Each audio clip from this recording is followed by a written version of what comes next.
નમસ્કાર મિત્રો, સ્વાગત છે તમારું અમારી ચેનલ પર એક નવા વિડીયોમાં। મિત્રો 25 જૂન 2025 અને અમાસના દિવસે આ જગ્યાએ ફેંકી દેજો માત્ર 7 મગના દાણા। આખું વર્ષ ઘરમાં સુખ શાંતિ અને સમૃદ્ધિ બની રહેશે।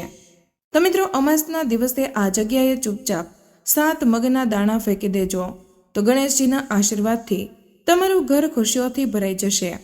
તમારા દરેક મનોકામના પૂર્ણ થશે, કારણ કે આ દિવસે અમાસ છે અને તમે પણ જાણો છો કે આ દિવસ અત્યંત મહત્વનો હોય છે। એવું માનવામાં આવે છે કેટલીક વાર મોટી પૂજા અને અનુષ્ઠાનથી જે મનોકામના પૂર્ણ નથી થતી તે આ 7 મગના દાણાનો ઉપાય કરવાથી પૂર્ણ થઈ શકે છે। આ ઉપાય ઘણા લોકોએ કર્યો છે અને તેમને આ ઉપાય કરવાથી ચોક્કસપણે ફળ મળ્યો છે। જો તમે પણ આ ઉપાયને અમાસના દિવસે કરવા માંગો છો તો પહેલા આ ઉપાયની સારી રીતે સમજી લેજો, સાંભળી લેજો અને પછી કરજો। આ ઉપાય કરવાથી તમને ચોક્કસ ફળ મળશે। તો ચાલો જાણીએ આ ઉપાય કેવી રીતે કરવાનો છે, ઘરમાં રાત્રે કઈ જગ્યાએ કરવાનો છે અને કેટલા વાગ્યે કરવાનો છે, અને આ ઉપાય કરતી વખતે તમારે કઈ બાબતોનું ધ્યાન રાખવાનું છે તે અંગેની તમામ માહિતી આપીશું। પરંતુ તે પહેલાં કમેન્ટ બોક્સમાં હર હર મહાદેવ જરૂરથી લખી દેજો। સાથે જ આ વિડીયોને લાઇક કરજો અને ચેનલ નવિકા સ્ટોરીને પણ જરૂરથી સબસ્ક્રાઇબ કરી દેજો। તો ચાલો જાણીએ આ ઉપાય કયા સમયે કરવાનો છે, પરંતુ તે પહેલાં જાણીએ કે આ ઉપાય કોને કરવાનો છે। તો જો સીધી વાત એ છે કે 7 મગના દાણાનો ઉપાય શા માટે કરવામાં આવે છે, તે દરેક મનોકામના પૂર્ણ કરવા માટે અને જીવનના દુઃખ અને સમસ્યાઓને દૂર કરવા માટે, અથવા તો તમારું કોઈ કામ પૂર્ણ કરવા માટે। જો તમારું કોઈ મોટું કામ છે જે પૂર્ણ નથી થઈ રહ્યું, જે વ્યક્તિ પોતાની મનોકામના પૂર્ણ કરવા માંગે છે તો તે આ ઉપાય કરી શકે છે। જો માતા અને બહેનોમાંથી કોઈ પોતાની ઘરની સુખ શાંતિ માટે અને ઘરમાં ધન સમૃદ્ધિ વધારવા માટે આ ઉપાય કરવા માંગે છે તો ઘરની મોટી માતા બહેનોએ ખાસ કરીને આ 7 મગના દાણાનો ઉપાય જરૂરથી કરવો જોઈએ, કારણ કે માતાઓ અને બહેનો ઘરની લક્ષ્મી છે અને જ્યારે ઘરની લક્ષ્મી કોઈ ખાસ ઉપાય કરે છે તો તેનું પરિણામ ખૂબ જ ઝડપથી અને ખૂબ જ મોટા પ્રમાણમાં પ્રાપ્ત થાય છે। અન્યથા આ ઉપાય કોઈ પણ વ્યક્તિ કરી શકે છે, પછી ભલે તે વૃદ્ધ હોય, નાનો હોય કે બાળક હોય। જે વ્યક્તિ અમાસના દિવસે આ 7 મગના દાણાનો ઉપાય કરે છે તો તેને એ ઉપાયનું ફળ બહુ જ જલ્દી મળે છે। તેથી ચાલો જાણીએ આ 7 મગના દાણાનો ઉપાય કેવી રીતે કરવાનો છે, પરંતુ તે પહેલાં જાણીએ કે આ ઉપાય કયા સમયે કરવાનો છે। તો જો 7 મગના દાણાનો ઉપાય અમાસના દિવસે સાંજે પ્રદોષકાળના સમયે કરવાનો છે। હવે ઘણા લોકોના મનમાં એ પ્રશ્ન હશે કે આ પ્રદોષકાળનો સમય ક્યારે છે, તો ચાલો તમને જણાવી દઈએ કે પ્રદોષકાળનો સમય સાંજે 6 વાગ્યાથી 7 વાગ્યા સુધીનો હોય છે। જો તમે આ સમય દરમિયાન આ ઉપાય કરો છો તો તેમનું પરિણામ તમને ચોક્કસપણે મળશે। તો સાંજે 6 થી 7 વાગ્યા સુધીમાં મગના 7 દાણાનો આ ઉપાય કરી શકો છો। તો પણ હવે ઘણા લોકોનો એ પ્રશ્ન ચોક્કસ હશે કે અમે નોકરીએ ધંધે જઈએ છીએ અને જો અમને આવવામાં મોડું થાય તો તે જગ્યાએ શું કરવું? તો જો એ લોકોએ પણ ચિંતા કરવાની કોઈ જરૂર નથી। જો તમને ઘરે આવવામાં મોડું થાય છે તો આ ઉપાય રાત્રે 8 વાગ્યા સુધીમાં કરી શકો છો, કારણ કે અમાસ અને બુધવારનો દિવસ જે હોય છે એ આવી સ્થિતિમાં ભાગ્યે જ આવે છે, અને તેથી જ જ્યારે પણ તમને સમય મળે ત્યારે તમારે આ ઉપાય કરવો જોઈએ। જો તમે કોઈ કાર્યમાં વારંવાર નિષ્ફળ જઈ રહ્યા છો અથવા તો આર્થિક નુકસાનનો સામનો કરી રહ્યા છો તો આ ખાસ ઉપાય અવશ્ય કરવો જોઈએ। મિત્રો, અમાસના દિવસે શક્ય હોય તો આ ઉપાયને સમય મર્યાદામાં કરો, પરંતુ જો કોઈ કારણોસર તમને તે કરી શકતા નથી તો તમે તેને મોડો પણ કરી શકો છો।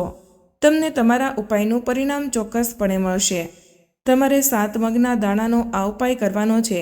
જો કોઈ કારણોસર તમારા જીવનમાં ધન અને સમૃદ્ધિની સમસ્યા છે, જો તમે પૈસાને લઈને ખૂબ જ ચિંતિત છો, ઘણીવાર તમે ખૂબ જ મહેનત કરો છો, સખત મહેનત કરવા છતાં તમને એ કાર્યમાં સફળતા મળી શકતી નથી, જો તમે કોઈ કાર્યમાં નિષ્ફળ જઈ રહ્યા છો અથવા તો આર્થિક નુકસાનનો સામનો કરી રહ્યા છો, અમાસના દિવસે આ ખાસ ઉપાય અવશ્ય કરી લેજો।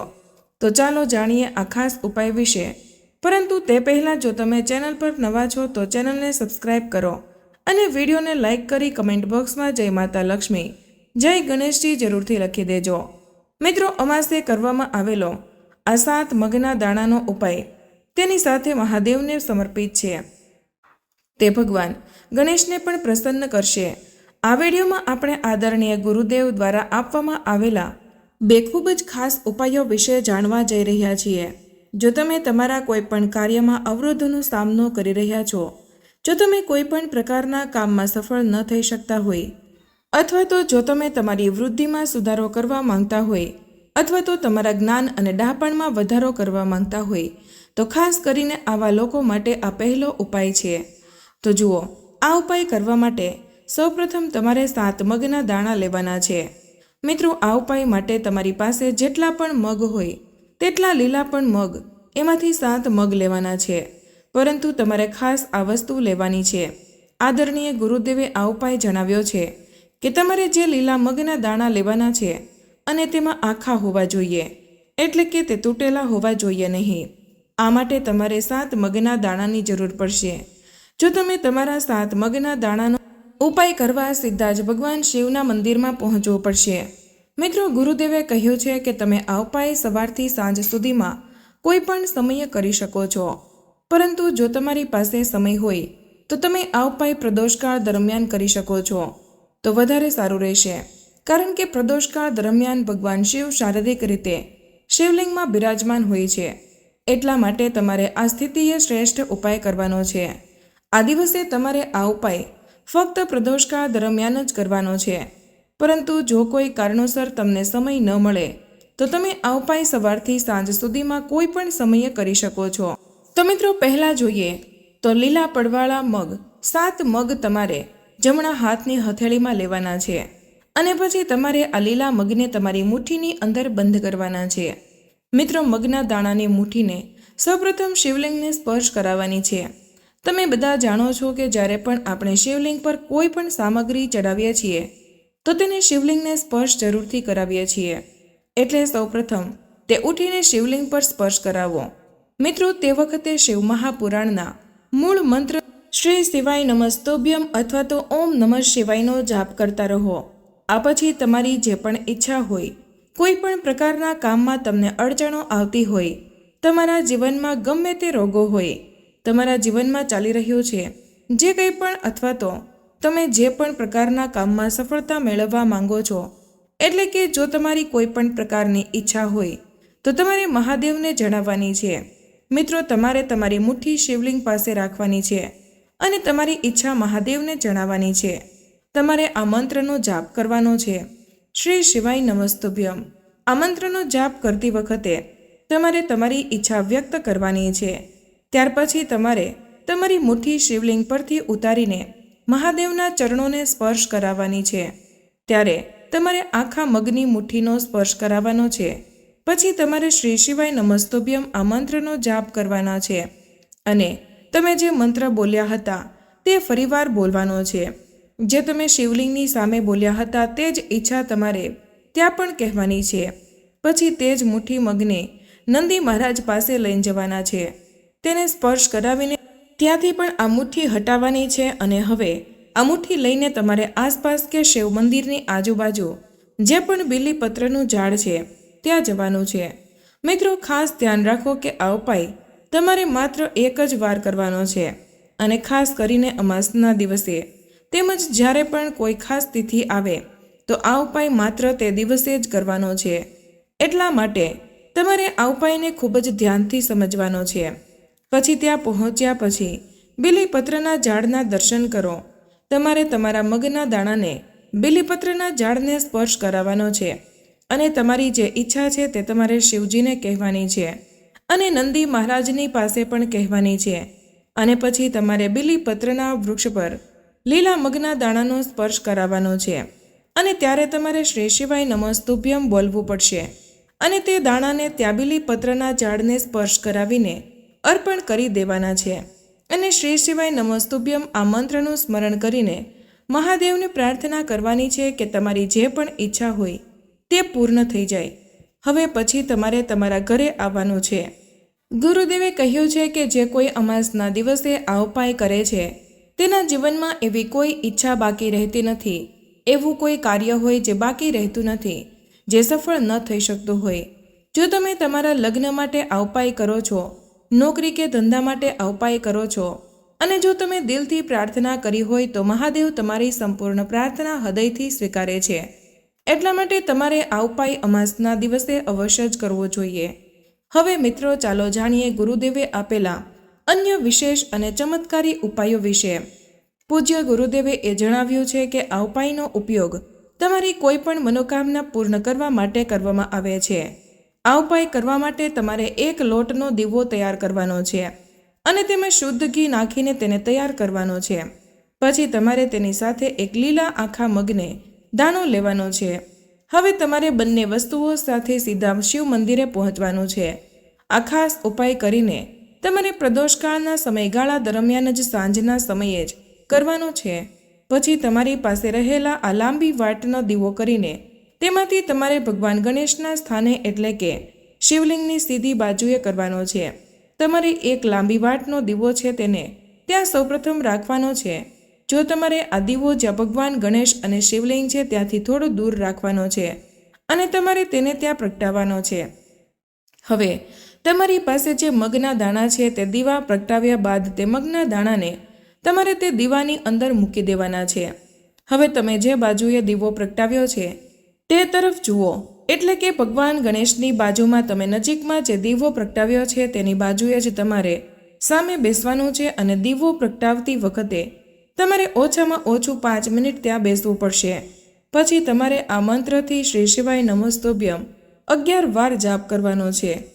ગુરુજીએ કહ્યું છે કે દીપ પ્રગટાવીને જ શ્રી શિવાય નમોસ્તુભ્યમ આ મંત્રનો જાપ કરીને તમારી ઈચ્છાની પૂર્તિ માટે તમારે મહાદેવને પ્રાર્થના કરવાની. લીલા મગના દાણાનો આ ઉપાય ભગવાન ગણેશને પણ પ્રસન્ન કરવા માટે છે. ગુરુદેવે કહ્યું છે કે લીલા મગના આ ઉપાય કોઈ પણ પ્રકારની સમસ્યા દૂર કરશે. તેનાથી ઈચ્છાઓ પણ ખૂબ જ ઝડપથી પૂરી થાય છે અને તમારે આ ઉપાય ફક્ત બુધવારે અમાસના દિવસે અથવા તો કોઈ પણ સારી તિથિએ કરવાનો છે. આમ કરવાથી તમારી જે કંઈ પણ ઈચ્છા બાકી છે તે જલ્દીથી પૂર્ણ થશે. મિત્રો, હવે અમે જે તમે ઉપાય બતાવી જઈ રહ્યા છીએ તે તમારે અમાસના દિવસે ગણેશ મંદિરમાં જઈને કરવાના છે. મિત્રો, સૌપ્રથમ ગણેશજી પૂજામાં મુખ્ય કઈ વસ્તુઓ અર્પણ કરવી જોઈએ તે જાણવું ખૂબ જ જરૂરી છે. તે વસ્તુ અર્પણ કરતી વખતે જ તેમાંથી અમુક વસ્તુ અલગ કરીને પાછી લેવાની છે. તેથી જ વિડીયોને બિલકુલ પણ સ્કીપ ન કરતા. મિત્રો, ભગવાન શિવને પ્રસન્ન કરવા માટે ભગવાન શિવને બિલ્લીના પાંદ ચડાવવામાં આવે છે, પરંતુ ઘણા લોકોને ખબર હોતી નથી કે ભગવાન શિવની સાથે સાથે ગણેશજીને પણ બિલીપત્ર ચડાવવામાં આવે છે. તે પણ શુભ માનવામાં આવે છે. ભગવાન ગણેશજીને બિલીપત્ર અર્પણ કરવાથી ગણેશજી ખૂબ જ પ્રસન્ન થાય છે, પરંતુ તમારે એક બિલીપત્ર અર્પણ ન કરવું જોઈએ. તમારે 2 અથવા તો તેનાથી વધુ બિલીપત્ર અર્પણ કરવાની જરૂર છે. તમે 3 બિલીપત્ર અર્પણ કરો અને તેમાંથી એક બિલીપત્ર ગણેશજીના ચરણોમાં અર્પણ કરીને બિલીપત્રના પાનને પાછું લેવાનું છે. આ કાર્ય ગુપ્ત રીતે કરવાનું છે. શમી એક એવો છોડ છે જેનો ઉપયોગ પૂજામાં થાય છે. લોકો તેને શુભ છોડ માને છે અને તેને પોતાના ઘરના આંગણામાં લગાવે છે. આ છોડના પાન ભગવાન ગણેશને ખૂબ જ પ્રિય છે. તમે ભગવાન ગણેશને પ્રસન્ન કરવા માટે શમીના પાન અર્પણ કરી શકો છો. તમને જણાવી દઈએ કે ભગવાન શ્રી રામે રાવણને યુદ્ધમાં હરાવવા માટે શમીના છોડની પૂજા કરી હતી.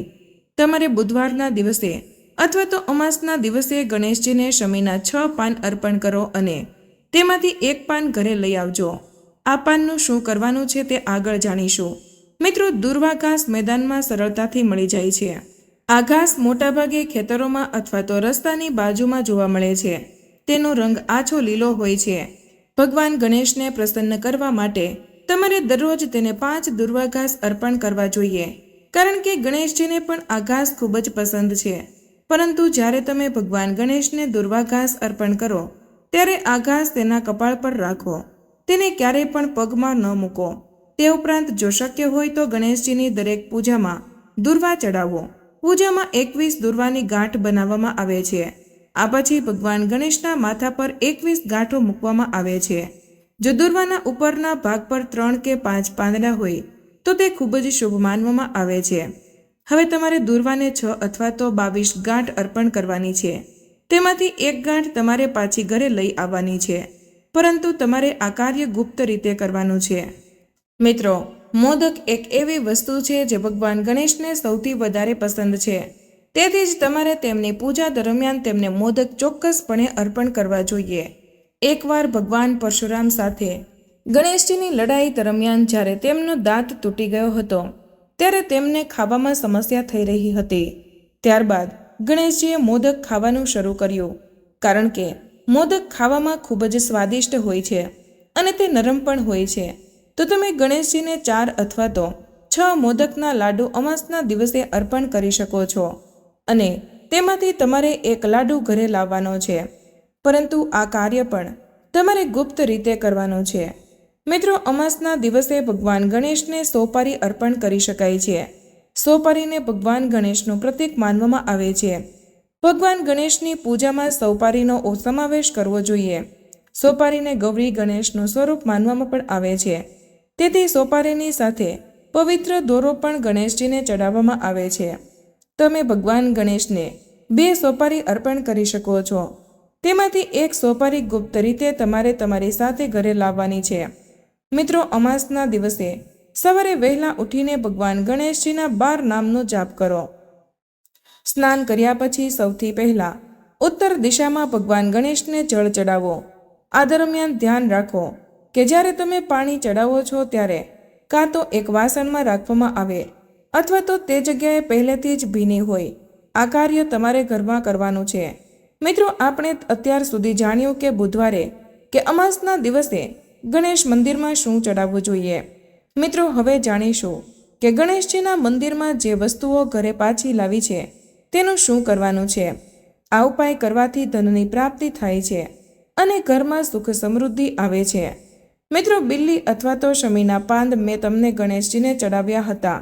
તેમાંથી જે પાન ઘરે લાવવાના કહ્યા હતા તે પાનને તમારે ગંગા જળમાં અથવા તો કોઈ શુદ્ધ જળમાં નાખીને ગણેશજીને પ્રાર્થના કરવાની છે અને પછી ઘરના દરેક સભ્યોને થોડા ટીપા પીવડાવવાના છે અને પછી ઘરની દરેક જગ્યાએ આ ટીપાથી છંટકાવ કરવાનો છે.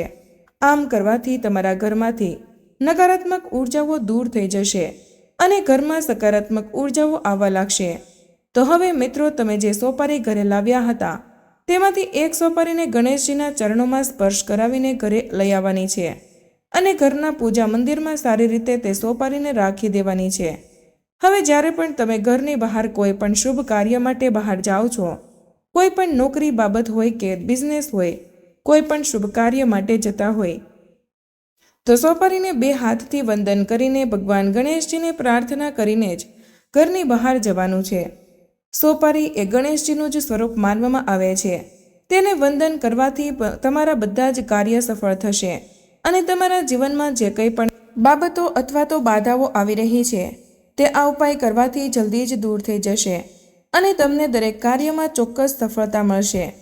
હવે તમે જે દૂર્વા ગણેશજીના મંદિરેથી લઈ આવ્યા હતા તેની તમારે એક ગાંઠ ઘરે લાવીને અને તમારે એક વાસણ લેવાનું છે. તે વાસણમાં શુદ્ધ માટી નાખીને તેમાં તે દૂર્વાની વાવી દેવાની છે. ત્યારબાદ તમારે કોઈ શુદ્ધ જગ્યાએ થોડી વધારે માત્રામાં દૂર્વા લાવવાની છે. તે દૂર્વાને પણ તેમાં વાવી દેવાની છે. આમ કરવાથી ગણેશજીના આશીર્વાદ તમારા ઘર ઉપર હંમેશા બની રહે છે. તે દૂર્વા તમે ગણેશજીને ચડાવી શકો છો અને જો તે દૂર્વા સુકાઈ જાય તો તેને તમે નદીના જળમાં પ્રવાહિત કરી શકો છો અથવા તો કોઈ પણ ગાયને ખવડાવી શકો છો. તો મિત્રો, આજનો વિડીયો અહીં પૂર્ણ કરીએ છીએ. આજની આ માહિતી તમને કેવી લાગી અને આ વિડીયો તમને કયા શહેરમાંથી સાંભળી રહ્યા છો તે પણ કમેન્ટમાં જરૂર જણાવજો. વિડીયો પસંદ આવ્યો હોય તો વિડીયોને લાઇક અને તમારા મિત્રો સાથે શેર કરજો. ચેનલ પર નવા હોય તો ચેનલને સબસ્ક્રાઇબ કરવાનું ભૂલશો નહીં. મળીએ એક નવા વિડીયોમાં. ત્યાં સુધી તમામ મિત્રોને જય શ્રી કૃષ્ણ, જય ભોળાનાથ, ધન્યવાદ.